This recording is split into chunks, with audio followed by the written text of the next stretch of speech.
বাপের টাকা দিয়ে বিদেশ আসলে কাম করতে ভালো লাগে না বেশি। শ্বশুরবাড়ির টাকা দিয়ে বিদেশ আসলে যে কোনো কাজেই দেওয়া যায়, কোনো কাজই ভালো লাগে না। নিজের টাকা দিয়ে বিদেশ আসলে যে কোনো কামই ভালো লাগে। রোদ হোক, কত পরিশ্রমের কামই হোক, নিজের টাকা দিয়ে আসলে ভালো লাগে কাজ। শ্বশুরবাড়ির বাপের টাকা কোনোটাতেই কাজ ভালো লাগে না, পরিশ্রম না।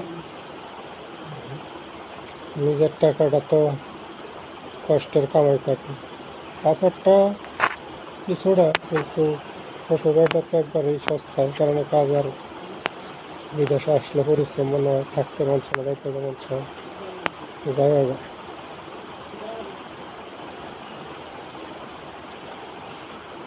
নিজের টাকা দিয়ে বিদেশ আসলে সবচেয়ে ভালো, নিজের ইনকামের টাকা দিয়ে।